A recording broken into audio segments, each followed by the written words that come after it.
ఈ దేశంలో పుట్టినటువంటి నలంద విశ్వవిద్యాలయం, తక్షశిల లాంటివి ఇవాళ ఇప్పుడున్న యూనివర్సిటీలు పోల్చుకోలేవు అధ్యక్ష వాటితోటి. కనీసం అటువైపు కూడా అధ్యక్ష నేను ఏది పిహెచ్డి ఎంట్రన్స్ కోసమో దేనికోసం ఒక ఎగ్జామ్ రాస్తాను పోయిన అధ్యక్ష. ఎంత బాగుండంటే అప్పుడు అధ్యక్ష తీన్మార్ వార్తలు ఎన్నో వస్తాయని వచ్చినాయి అధ్యక్ష. నేనే రాసినా, నాకు సీట్ రాలేదు అధ్యక్ష. అంత కాంపిటీషన్ ఉండే. ప్రోగ్రామ్ డిజైన్ చేసింది నేనే, మళ్ళా నాకు రాలే.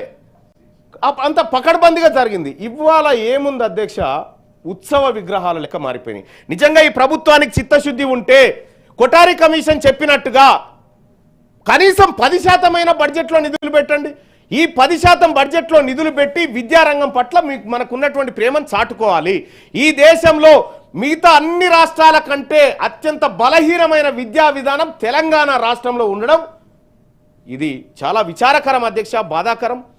ఈ తెలంగాణ రాష్ట్రంలో విద్య వికసిల్లాలంటే సార్ ప్రైవేటును నియంత్రించడం తప్పనిసరి సార్. ప్రైవేటును నియంత్రించినప్పుడే ప్రభుత్వ విద్య బాగుపడుతుంది, దాన్ని కాపాడబడుతుంది సార్. ఇది చాలా సీరియస్ విషయం సార్, చిన్న విషయం కూడా కాదు ఇది.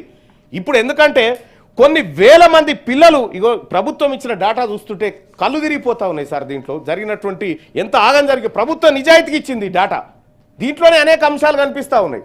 సో ఇప్పటి నుంచి అయినా కనీసం బడ్జెట్లో నిధులు పెంచండి, ఖర్చు కరెక్ట్గా చేయండి. సో మనం నదుల కాడ ప్రాజెక్టుల కాడ అంచనాలు ఎట్లయితే పెంచుకుంటామో అవసరమైతే విద్యారంగానికి కూడా కొన్ని అంచనాలు పెంచుకొనైనా నిధులు అదనంగా చేసుకునేటువంటి పరిస్థితి రావాలని చెప్పి తెలియజేస్తా ఉన్న అధ్యక్ష. ఇంత గొప్ప డిస్కషన్ ఈ సభలో పెట్టినటువంటి తమరికి మీకున్నటువంటి తాపత్రయంని నేను గుర్తించిన అధ్యక్ష. విద్యారంగం పైన చర్చ జరగాలని మీరు ఈ అంశాన్ని తీసుకొచ్చినందుకు మీకు ధన్యవాదాలు తెలియజేసుకుంటూ కృతజ్ఞతలు అధ్యక్ష. Okay, thank you.